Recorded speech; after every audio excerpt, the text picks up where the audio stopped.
I was about to say, do you think they missed us? And then I was going to say, did you miss me to you? And I see you every day.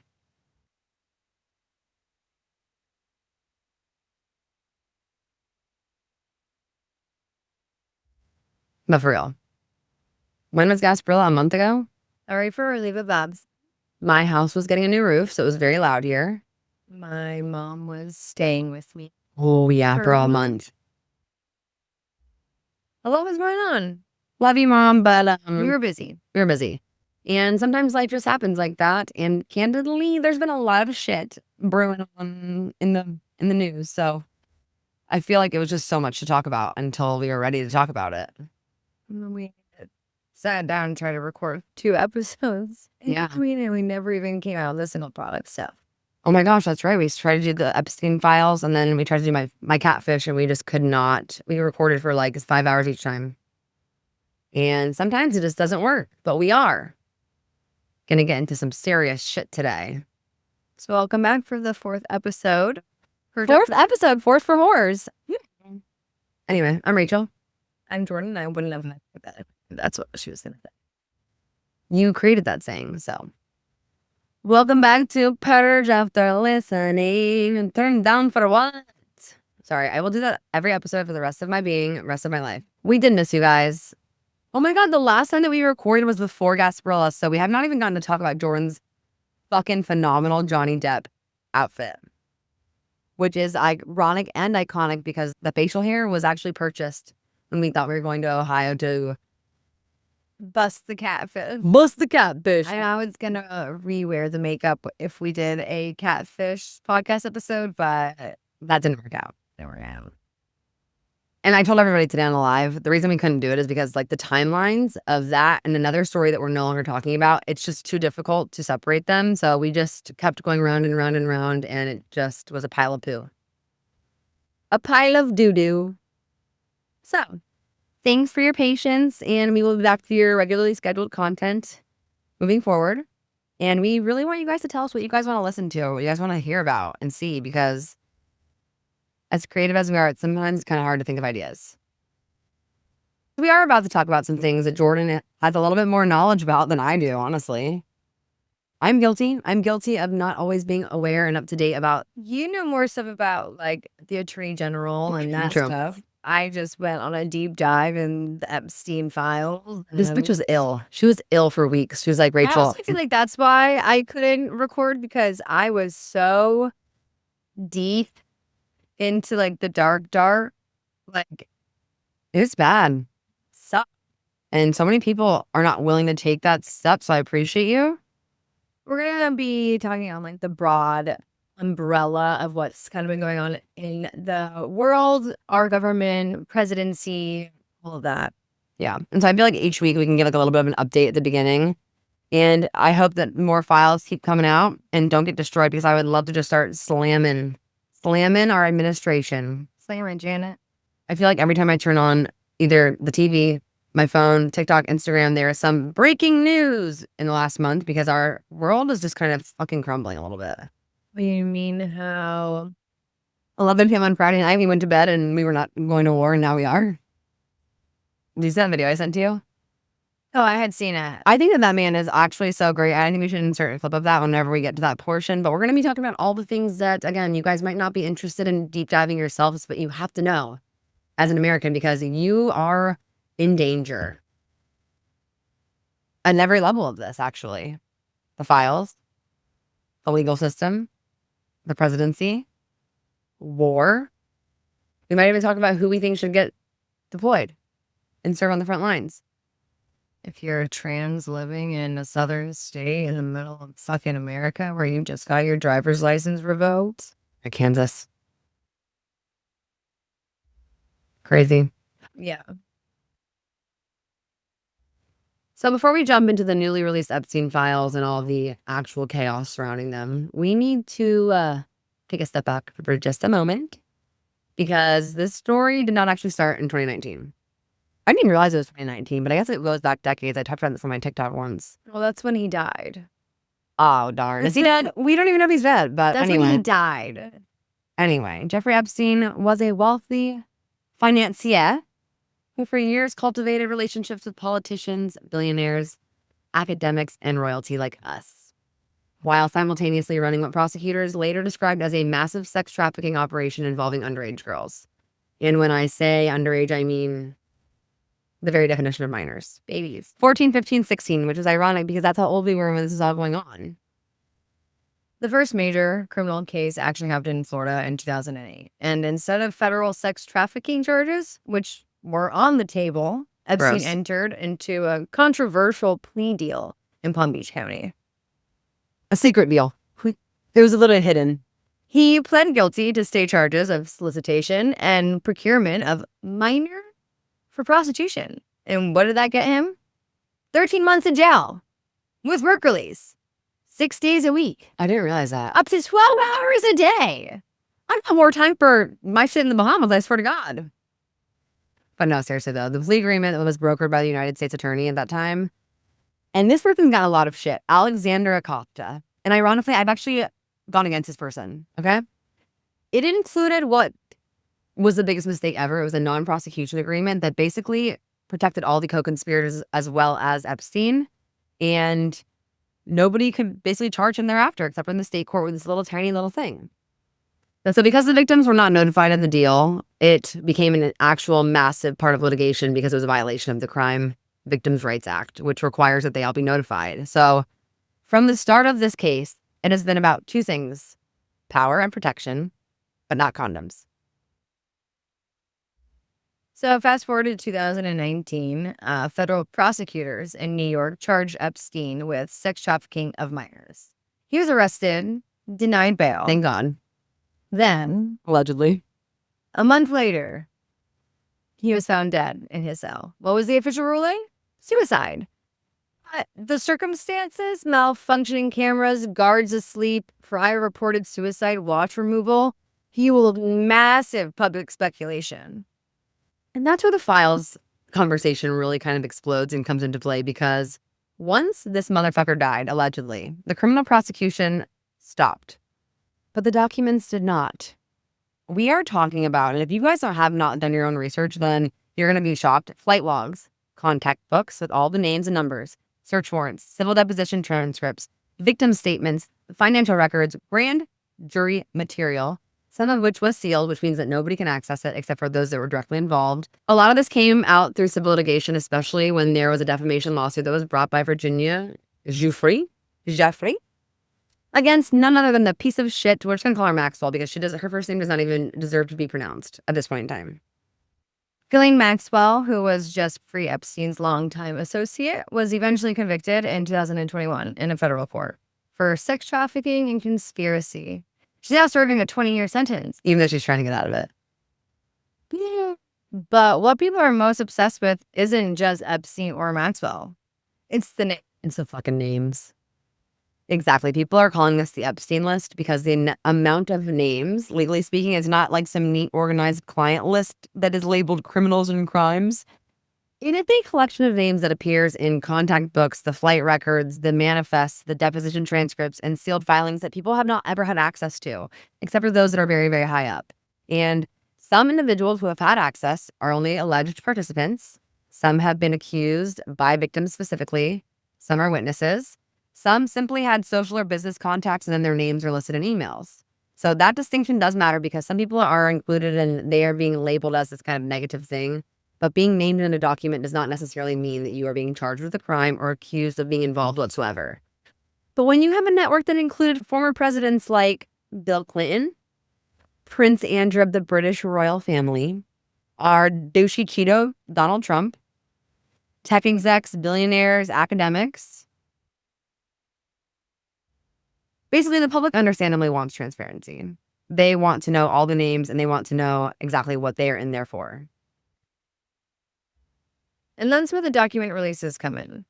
Over the years, courts have unsealed batches of records, especially from the Southern District of New York, revealing more context about who was connected and who was accused and what investigators actually knew. But here's the key legal reality.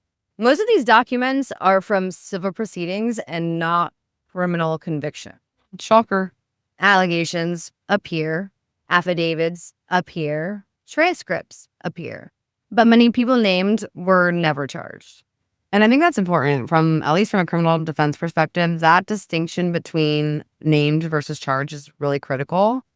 And we care about evidence that meets a burden of proof. Everybody wants to have their constitutional rights.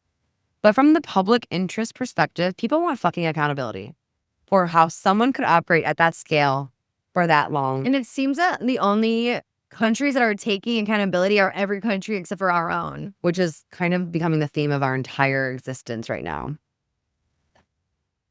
The reality is that because, unlike other countries, the United States is doing nothing, powerful individuals are still being protected. And it is why the 2008 non-prosecution agreement still gets a load of attention.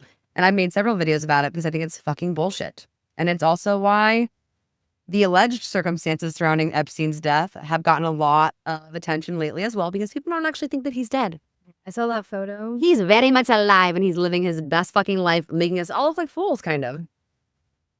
So when we talk about the Epstein files, what we're talking about is an ongoing release of court documents tied to a massive sex trafficking investigation, a controversial plea deal, a suspicious alleged jail death, and a global network of elites. It's not one tidy document dump. It's layers upon layers of litigation slowly being peeled back.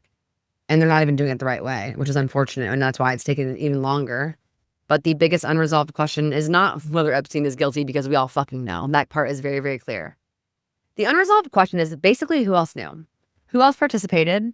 Why did it take so long for the system to act? Why are these names in these files? And what is their relation to the actual criminal actions that were happening? And that's basically the backdrop for everything that has been going on. And it's kind of the reason why we need to start talking about this and continue to talk about it, because they are becoming the kings of deflection. They are trying to distract us with every fucking which way, every smoke and mirrors.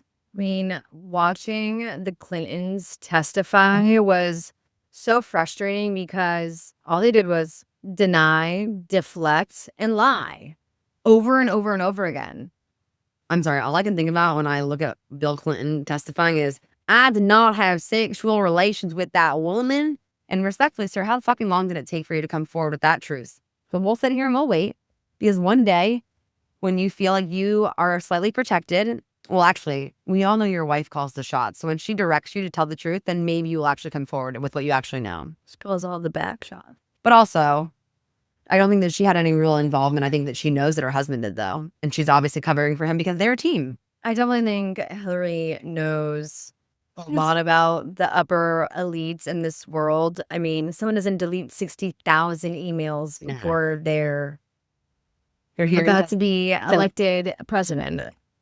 Okay, so what we're like, okay, and this is not to make fun of this actually very, very, very serious situation, but we're going to continue on talking about the other individuals who have kind of also deflected and lied.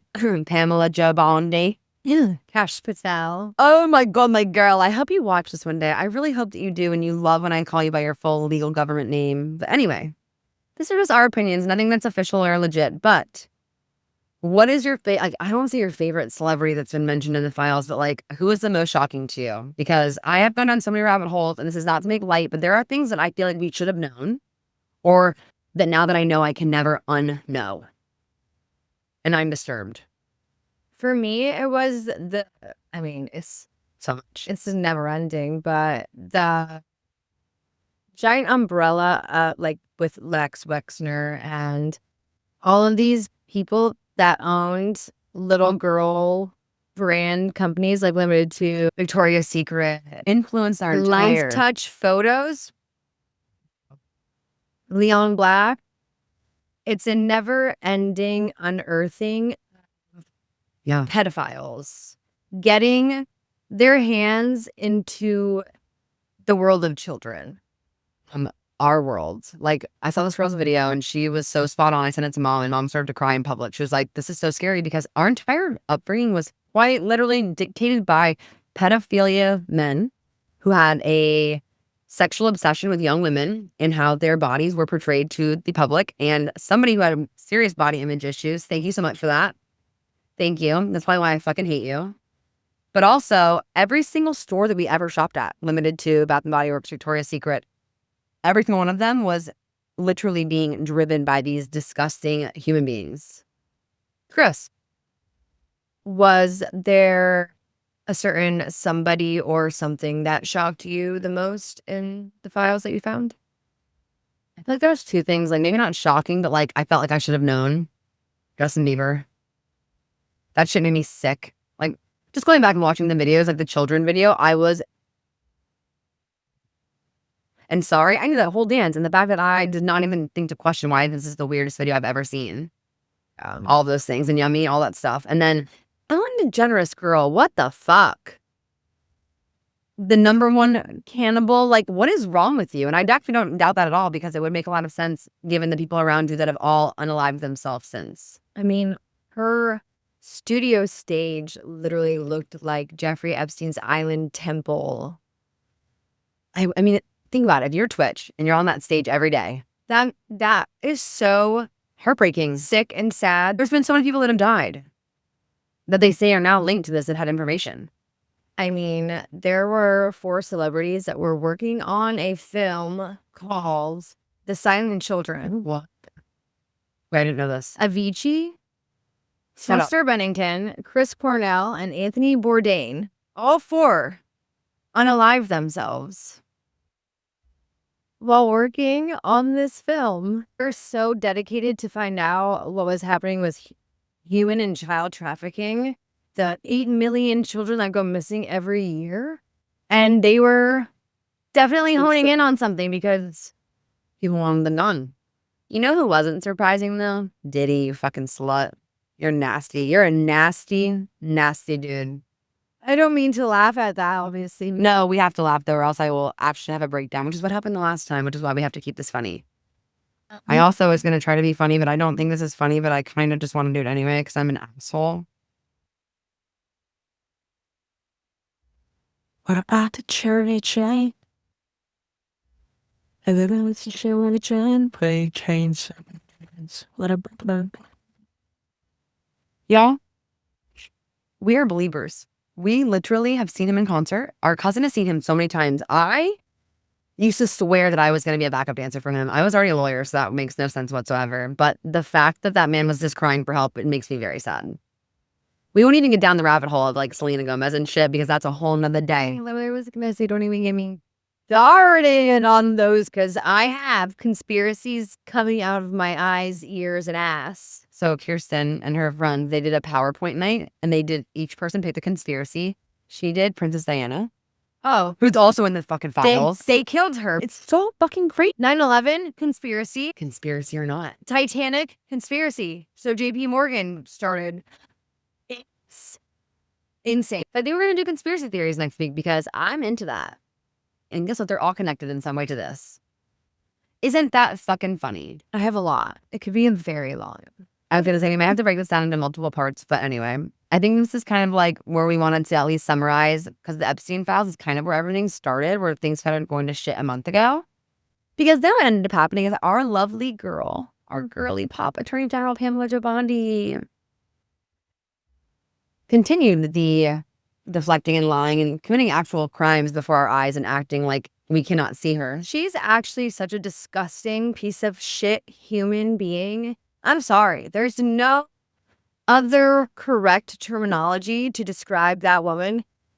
The fact that she sat there, with her back towards Epstein's victims, Smirched. it would not look them in the eye, not apologize, nothing. It's so fucking disgusting and disturbing. It just goes to show that she has no fucking soul. She will do anything to cover up for this administration. So I do think that we should go into a little bit of the background. I wasn't planning on doing this because I did a video on it, but I do think that we can sum it up in like 2 minutes, and it's important because people might not know or they might not have seen my video, but if you guys don't know, if you didn't know, before she was the Attorney General of the United States, she was the Attorney General for the state of Florida. Oh, how ironic. What happened during her time when she was working for the state of Florida? It's not funny that you asked that because after before that, though, even more local to us because she actually lived in Tampa, was a Hillsborough County state attorney. And while her last 2 years of being a state attorney is when Epstein's little secret deal went into play. And for the entire tenure of her time as attorney general, she arguably was protecting him. She started her entire shit show of protecting these disgusting men, which is exactly what the Tampa Bay Times said. That's not my quote, that's theirs. Protecting bad men. She went from protecting victim and women to protecting bad men. There is so much cover up. I can only imagine what the files actually show because guess what? Her name's not mentioned in a single file before 2024. Isn't that fucking crazy? Because she literally was representing Trump in his trial when he's going to be impeached.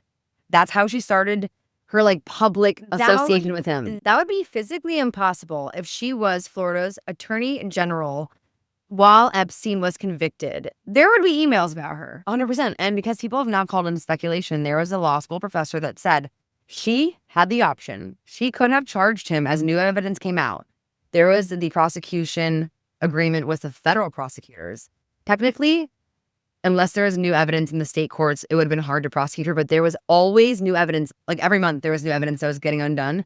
And she was the only person that could have decided to prosecute because it's a statewide case. What that means is like, we live in Hillsborough County, where she used to live. And she, while she worked here, if a crime happens in Tampa, you get prosecuted here. But if a crime happens in more than one county, statewide handles it, which is the Attorney General's office. So he was not only in West Palm Beach, but he was in Broward County, which is in Fort Lauderdale, right beneath that. Indian River County, which is right where we lived. Miami and Miami-Dade. That's where the original agreement was. And so she made a conscious choice. I'm going to assume, this is not a fact because I don't know what's in her little pea brain doo-doo head. But all I'm going to say is that a lot of it makes a lot of sense, okay? It just makes a lot of fucking sense. The trail becomes very, very clear when you start putting the pieces together and people are catching on. So my girl, your ass is going to get fried very soon. And who's going to represent you? Maybe she's a victim. I'm kind of thinking about this. Maybe her and Trump have a relationship. You know, she's the way that she looks at him. Fairly decent looking blonde. She's very pretty. She would have been young back when she started. So she graduated from Stetson, which is my alma mater. We are literally alumni from the same school. She graduated from Stetson in 1990. I was a newborn child. Tell them how you saw Pam Bondi speak. So I graduated from law school in 2014. I always describe law school as my high school years. Like I genuinely was Tuesday high school is what our friends used to call me. I loved it. I was very involved. The year before I graduated, the graduating class in 2013, she was the attorney general in the state of Florida. She was the keynote fucking speaker. And I know what I've learned since. And I have to be a little bit professional because right now, myself, others, 383 other Stetson grads are all writing an open letter to the dean of Stetson because there has been a lack of acknowledgement with her shitty behavior and her not only criminal perjury acts on live television, but also her inability to stay ethical as we were taught at Stetson. So we're asking for Stetson to make a statement that basically says that we are standing on what we teach our students, not what's being put out there, because people are starting to question the reputation of people that went to this school. And it's really horrifying for students that are new or just going to that school right now. Like people are thinking about transferring and everything like that. So we have a meeting with him next week. Definitely making a statement from Stetson to not speak on this. Yeah, and so I will say this much. I do understand when there's a principle that you don't want to be political because you want to remain neutral, but this is not political. This is so far beyond political. This is an issue of moral turpitude and candor, which is the basic basic responsibilities that we're taught as lawyers. Y'all, I had to pay a lawyer to be a lawyer. I had to hire a lawyer to pass that part of my bar exam. Where was Pamela Jo Bondi? Does she have a lawyer? I think the bare minimum Stetson Law School can do is to make a statement saying that she's actively breaking the law that they taught her in their own halls. But you want to know what I learned? The dean of Stetson, his wife is an attorney for the DOJ. And ironically, the last couple of articles that have been written about significant cases that she won. So she did this massive fraud case of over $14 billion. Guess who quoted in that article? Pamela Jo Bondi sure shit did. Sure shit. So proud of y'all. It's just unfortunate, honestly. And Stetson is trying to stay neutral. They're trying to say they did not announce they were excited or congratulatory of Bondi when she was elected. Yes, they fucking were. Being neutral is being compliant and complacent. I'm sorry. Especially because of another student from Stetson that I went to school with that has now risked his life. And honestly, if something happens to him, I'm going to point 17 fingers at fucking Pamela Joe Biden. This gets me so mad. Okay, so you just mentioned someone else that attended Stetson. Can you give us a little discord about Mr. Ryan Schwenk? So this has been a very eye-opening experience for me because I do understand that some people don't have the ability to speak out because of their jobs or their association with the government or an agency, right? When I received this letter from Stetson, I sent it to all my friends and none of them signed it. None of my friends, except for a small handful. So that was very surprising to me. What was even more surprising was the next day I received in our group text, people were posting this, a link to an article and a kind of I think it was a television broadcast of a guy we went to law school with. And I had seen this video earlier and it clicked in my brain because I could not have placed it earlier. And I was like, holy shit, that's fucking Ryan Schwenk, who I went to Stetson with. He was my classmate in my graduating class. In 2021, he became an ICE agent. And over the last couple of years, he literally was the head trainer, a training agent for all new and incoming agents that were going to be representing ICE. He resigned a couple weeks ago in February, and he became a whistleblower because he was basically trying to provide the public with all the information that he had learned, that they were telling them to break every single code, every single opportunity. They were not being trained. They stopped doing the procedures that they were supposed to do. They were handing these newbies a fucking weapon and saying, have at it. They were Get the job done. Don't train, nothing. Just get it done and do whatever you got to do to make it happen. These people were supposed to be receiving at least 500 hours of training, and they were graduating with 250 and less. You know what my hairdresser said to me, which is so ironic? She goes, you know what's crazy? As a hairdresser, we have to do so many hours. He would just mess with someone's hair. These are people that are responsible for the lives of not only the citizens around them, but in the country in general. And they are being given a weapon with no training whatsoever. Less than a hairdresser. And they're being told to disregard all laws, Constitution, anything that is going to get in their way. Exactly. Ryan said that he joined ICE because he really did have a belief that for the country that would be beneficial, and he wanted to help do it the right way. The minute that he could no longer stand there and watch as his duties to our citizens had crumbled in front of his face, and he was being asked to violate their rights, his own rights, he had to walk away. So this man is my age. He's literally putting his entire life in danger. And now Stetson has got two people at both ends of the spectrum. And this is, in my opinion, this is the strongest statement that Stetson needs to hear is that how can you not make a statement now? Who do you stand with? You cannot be neutral anymore. There is no such thing when you have two people at opposite ends. One of them is actually doing what you taught them, and the other one is violating every law, principle, and ethical duty that you pounded into our brains. Sounds like Stetson's getting some money put in their pocket. And I don't like to make that sort of like an allegation, but it's the only thing that would make sense, because why would you not want to dissociate or stand on what is right for your for future students and for the reputation? I think it's very clear and easy to make a statement like bribery could be in play. Look at our country. Yeah, I'd be bribed. Bribe and baby, kidding. I would take the bribe and then I would literally do it. Ryan, I'd be like, whistleblower, you guys are fucking little criminals.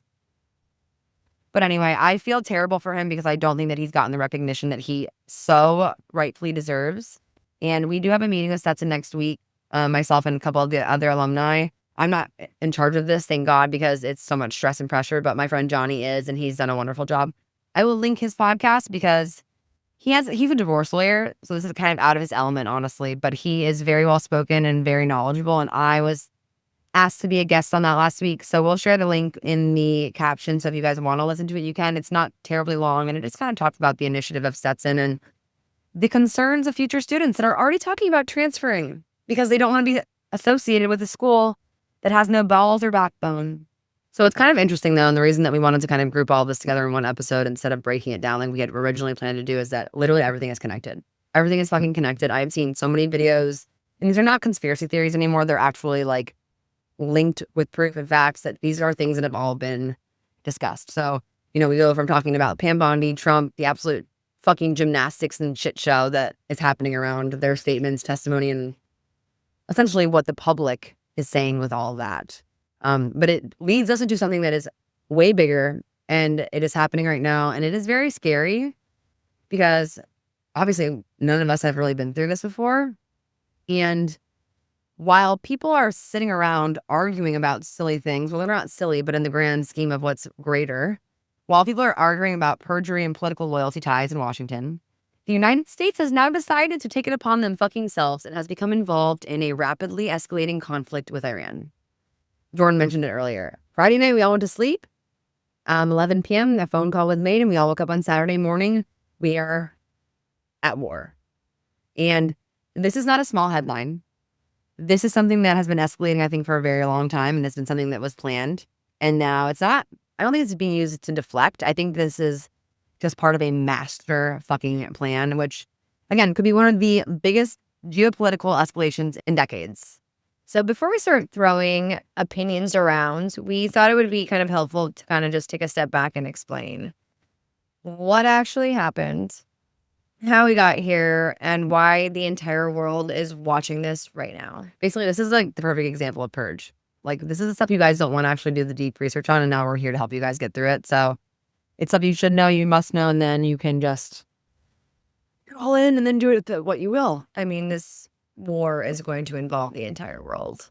So let's start with the event that kicked this all off, because I'm going to be honest, before we did the research for today, I really did not know enough about this, and that's why it's important to share it with you guys. So on February the 28th, literally only 5 days ago, the United States and Israel launched coordinated military strikes inside Iran that were targeted towards military infrastructure and leadership. The strikes hit missile facilities, nuclear-related infrastructure, and high-level leadership targets. And one of the biggest developments was that Iran's supreme leader was killed during this operation. Another massive leader of a country is killed by the United States. So this is fucking massive news. This is actually insane. And that position is essentially the most powerful role in Iran's government, which is why we are in deep shit. That's part of why this is escalated so quickly. The Iranian people are furious. I mean, some of them are celebrating, but those who follow are mad. Because when you kill a top political and religious leader of a country during military strikes, that's not just a tactical hit.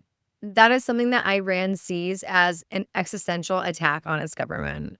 And within hours, Iran began retaliating. They're really saying that, like, this was either done on purpose or on accident, and we're not going to ever say it was on accident. Let's be fucking real. Nothing's ever done on accident anymore. So Iran responded with missile and drone attacks across the fucking region. They targeted Israeli cities, U.S. military bases, and even locations near U.S. embassies in the Middle East. There have already been casualties and damage reported in multiple countries, and the conflict is spreading geographically to other countries as well. I don't think they have a number yet on the casualties, which is very scary. But one of the biggest global impacts happened almost immediately. Iran threatened and effectively shut down shipping through the Strait of Hormuz, but it's actually one of the most important shipping lanes on the planet. About 20% of the world's oil passes through this strait. So seriously, like that, like, our oil prices are going to spike. The stock market is going to drop. Gas prices are going to rise to say $5 to $7 a gallon. And suddenly something happening halfway across the world starts affecting people at the pump in the United States. And then maybe people will actually start to listen and to care, because this directly impacts every single person that is on this fucking earth. I'm so sick of people on the West not thinking what happens on the East doesn't affect us. I know. And it's like, we are not just selectively living here without any sort of interaction from others. Do you remember a couple of years ago, there was a massive increase in what our gas costs? And guess what? Not like it was yesterday, because that shit directly impacted me and I didn't want to drive nowhere. We get so comfortable in what we have access to that we forget that this is not coming from us. We have obligations and responsibilities with people within this world in other countries that we have allies and relationships with. So when people like Trump come in and fuck it all up, it really kind of comes in and smacks us on the face. Trump's administration is saying that the whole goal here of the strikes is to eliminate threats to Trump coming from Iran. Did you see the video that Iran put out today? No. Basically, it was like a trailer for war. Right. It makes me a little bit more nervous because we live in Tampa, which is right by a massive military base. McDill Air Base is literally like one of the top 3 bases in America. Thank God we moved away from there. I literally lived 2 minutes away as of a couple months ago. It doesn't matter, Rachel. I don't care. I'm just saying it's making me feel a little bit better. We're within like I 10 know. miles. We're fucked. R.I.P. But just like basically everything else that Trump does, there's always going to be some fucking issues. He is trying to argue that the strikes are also necessary to stop what he has described as imminent threats from the Iranian regime. And that is kind of where the debate starts, because critics, including some members of our lovely Congress, are asking a very, very, very important question. Was there actually an imminent threat on Friday evening at 11 p.m. when that phone call was made? Or was this a preventative strike that escalated into a war, and now the entire country and the world is basically subjected to some fucking shit?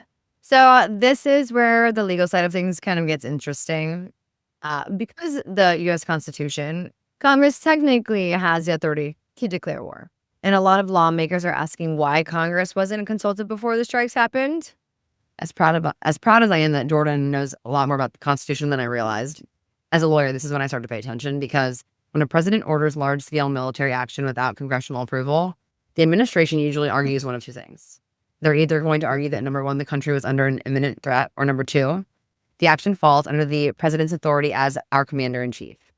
But those arguments are often debated heavily once the conflict starts, and that brings us to the question of what was this conflict? When did it start? And that's kind of a very, very important fact in dispute, I think, right now, and that's where all the debate kind of comes from. It all just comes out of the Cheetos head. Cheetos head! All in fucking power, all the glory. No, but the other concern right now is the regional escalation. So Iran isn't just one country acting alone.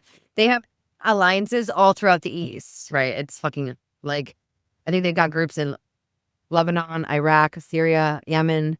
They have all kind of historically aligned with Iran. Even China. I know. And those groups, if they get involved, the conflict can spread very quickly across the region. And that is when you start hearing experts talk about the possibility of a broader Middle East war, which will be detrimental to everyone. Like, it is, I can't even, like, that. This is going to be Middle East. I think this is World War. Can we start acting like an independent country and not like No, seriously.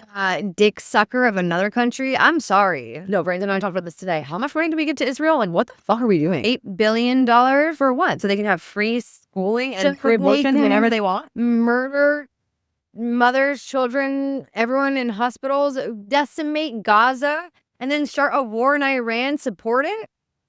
It just doesn't make any actual, it doesn't make the most basic forms of sense at all. Get me out of here. I don't live in Israel. So I vote. I vote. This is where we kind of get a little bit funny. Okay. I want to know who you were going to put on the front line. Donald Trump, Jeff Bezos, and his grandkids, and anybody else that voted for him. every single person. Every person that voted for Trump, you get to be out there. Every single pedophile listed in the Epstein files. Ooh. Damn, does that mean that Governor Ron DeSantis and Grady Judd? Ron DeSantis and Grady Judd of Florida raped a 14-year-old. And then their file suddenly disappeared. Allegedly. Then their file suddenly disappeared. You guys know what's crazy? When we were recording this episode before, Jordan and I recorded in real fucking time when we witnessed that file disappear. It was actually insane. I wonder if I still have the clip, which we should find it. But I think that they should be on the front lines. They're so eager to protect our citizens. Grady Judd loves to make jokes and cackle about the immigrants and how he needs to protect the citizens. So pony up, boy. Every person who stormed the Capitol on January 6th. Bet. Every person that voted for Trump, every person that supports Bondi still to this day and does not think that she should. That's in. If you don't make a statement, you might have to be deployed. Every registered sex offender. Ooh. I like that. Ghislaine Maxwell. Oh, absolutely. Baby girl, you want out of jail? Have at it. Step up. Frontful, you can literally lead the pack. Please. This is the video that I sent to Jordan and Brandon this morning, because when I saw it and Jordan said she had already seen it, you guys, I just felt like this man deserves a fucking medal, and we're going to play it, but then we'll also put it on the screen. This man's name is Pearl Mania 500. He's got a lot of followers, 3.5 million. He's hilarious. He's a ginger. I love him. This man is politically correct, and I don't give a fuck about your political opinions. But this man, And he's funny. is fucking hilarious and speaks the truth. He looks like Ginger Jesus. Or over the video on the screen, but here you go. I'm sorry, can you repeat that? We didn't start this war. But under President Trump, we are finishing it. You literally started the war. Pete, there is no, we didn't start the war. You literally started the war. Pete, you changed your title to Secretary of War because you love war so much. You started the war. Pete, everybody went to bed Friday night. Everybody went to bed Friday night. No war. We woke up Saturday morning to war. Everyone woke up to a war because you started it. At 11 p.m., the president called you, and he knew you'd be awake because you were probably doing Jaeger bombs because you love bombing shit so much like your own liver. And he said, Pete, I need a distraction. Give me a war. And then you grabbed your phone and said, ChatGPT, I need a distraction. Give me a war. And then ChatGPT gave you a war. And then you named it Operation Epic Fury because your brain is a PlayStation 2. You stupid man. You started this war, and you don't even know how to finish it. You're lying to everyone. You're gaslighting people so much. On every way, you're literally gaslighting people. You're literally burning oil fields on the other side of the world. You have no win condition. We're in a biblical holy war now, and we are being run by the fucking Antichrist, Pete. You have no wins. You have no way out. You're a loser millennial who's failed upwards his entire life. And now the entire world is staring at you, and they can see that you are a naked moron. And now you have to hope that we somehow survive. And the best case scenario for you in the name Pete Hegseth is that it is slowly forgotten the same way we've forgotten the names of all those World War I generals. You fucking donkey. Hey, Pete. Fucking Pete. You were Secretary of Defense. DEFENSE. Give me a fence. Give me a D. E. You got your E. You got your E. Your fence.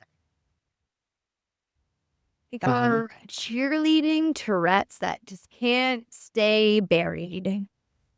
Stop. Okay, so you went from Secretary of Defense to Secretary of War. Rachel, is the definition of defense and war the same in the dictionary?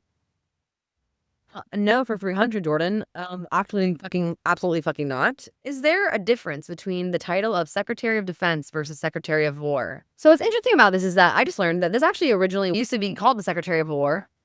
But then after World War II, they changed it back to defense because we are now defending our citizens in our country. We're not going to war openly and without any reason why. Previously, the Secretary of War was in charge of the Army. Now the Secretary of Defense is in charge of the entire United States military. That's why they have the ability with our Commander-in-Chief to do things as they just did on Friday. He did this on purpose. They were setting us up to fail since September when they changed the fucking name. The name change was intentional. They wanted it to sound less like America was constantly preparing for war and more like the military existed for national defense. And now we're going backwards. Okay, well, you can just now slap North Korea on top of USA. I'm moving to fucking Italy or Norway because at least they're prosecuting those of the people that were actually in the Epstein files or have any connection whatsoever. Norway, we are Norwegian, and they have literally already taken more action against people than any other country. I'm moving. Adios, amigos. Anyway, so Candace Owens. Candace Owens does a wonderful job of explaining the Clintons and their dynamic, why they are not in love, why they are just a power couple, and why she's in fucking control. Bill Clinton is just the balls and the nuts. That's it. So Candace Owens also has a very new mini-series. that's what that's from. It's from the first episode. It's called Bride of Charlie, and it's deep diving into Erica Kirk's life. I just love Candace Owens. I have never been a follower of hers, but now I think that I'm obsessed. Not say I love Candace Owens. I love the fact that she's now digging into these conspiracy theories, Yes. and she's shifting more towards like shifting, but not shifting. I mean, Correct. she's still a very right-wing Republican supporter of, but this is a lot of things that I'm not supporting. me too. But I think at the moment of like If someone is Right. going to deep dive and expose these higher ups and the corruption that lies within. She's our girl.